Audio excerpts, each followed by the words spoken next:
दोस्तों, आपने अक्सर सुना होगा डीआरडीओ द्वारा विकसित की गई तमाम मिसाइलों के बारे में, लेकिन भारतीय वैज्ञानिक अब जिस हथियार को विकसित करने में लगे हैं, यकीन मानिए इसे जानने के बाद सिर्फ चीन ही नहीं बल्कि अमेरिका भी हैरान परेशान हो जाएगा, क्योंकि भारत अब कुछ ऐसा करने की तैयारी कर रहा है जिसकी मदद से बॉर्डर पर सैनिकों की तैनाती के साथ साथ रोबोट आर्मी की भी तैनाती की जाएगी और क्रिटिकल पोजीशन पर, यानी कि जहां पर भारतीय सैनिकों की जान जाने का खतरा होगा, वहां पर डीआरडीओ द्वारा डेवलप किए गए यही रोबोट कमान संभालेंगे।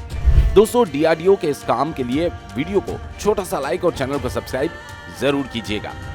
दरअसल दोस्तों, दुनिया के सभी ताकतवर देश इस समय आर्टिफिशियल इंटेलिजेंस से लैस हथियारों को विकसित करने की कोशिश में लगे हुए हैं, क्योंकि युद्धों का स्वरूप तेज गति से लगातार बदलता जा रहा है।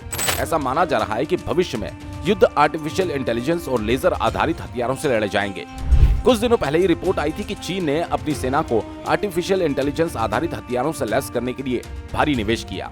ऐसे में भारत भला चुप कैसे रह सकता है?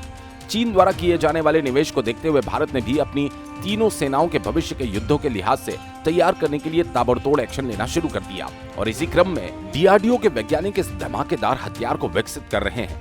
दरअसल दोस्तों, डीआरडीओ द्वारा हाल ही में ह्यूमन ईट अपर बॉडी रोबोटिक सिस्टम के निर्माण के लिए एक टेंडर पास किया गया, जिसने पूरी दुनिया को हैरान कर दिया, क्योंकि दुनिया के किसी भी देश को ये भनक नहीं थी कि भारतीय वैज्ञानिक इतनी क्रिटिकल टेक्नोलॉजी को डेवलप करने में लगे हुए हैं। डीआरडीओ द्वारा जारी किए गए टेंडर को देखते हुए दुनिया भर के रक्षा विशेषज्ञ अंदाजा लगा रहे हैं कि भारत का डीआरडीओ नेक्स्ट जनरेशन की रोबोटिक क्षमताएं हासिल करने का प्रयास कर रहा है। तो दोस्तों, चलिए जानते हैं डीआरडीओ की रोबोटिक आर्मी कैसे कैसे काम कर सकती है।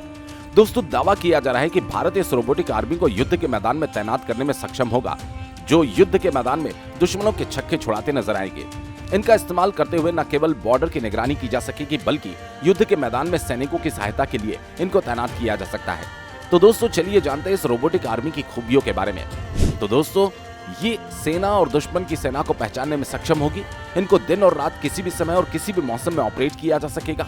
दावा किया जा रहा है कि रोबोटिक आर्मी का एक रोबोटिक सोल्जर 1 किलोमीटर दायरे की आसानी से निगरानी कर सकता है। इसके अलावा ये जानवरों जैसे गाय, कुत्ते, बिल्ली या फिर कार, बस, साइकिल आदि की भी पहचान कर सकते हैं। ये मानव क्षमता की तुलना में कई गुना ज्यादा रफ्तार से काम कर सकते हैं। आपकी इंफॉर्मेशन के लिए बता दूं कि आज रोबोटिक आर्मी के क्षेत्र में काम करने वाला अकेला केवल भारत ही नहीं, आज दुनिया के लगभग सभी ताकतवर देश इस फील्ड में उतर चुके हैं। चीन भी आर्टिफिशियल इंटेलिजेंस अनुसंधान एवं मशीनों से जुड़े अध्ययन में अरबों डॉलर का निवेश कर रहा है। रूसी सेना द्वारा आर्टिफिशियल इंटेलिजेंस स्ट्राइक ड्रोन का इस्तेमाल यूक्रेन के खिलाफ जंग में किया गया, यानी कि अंदाजा लगाया जा सकता है कि अब वो दिन ज्यादा दूर नहीं जब रोबोट बिना किसी दया के इंसानों से जंग लड़ते नजर आएंगे। और इसी चीज को ध्यान में रखते हुए भारतीय वैज्ञानिक भी रोबोटिक आर्मी को विकसित कर रहे हैं। वैसे डीआरडीओ द्वारा इस रोबोटिक आर्मी के बारे में आप लोगों की क्या राय है?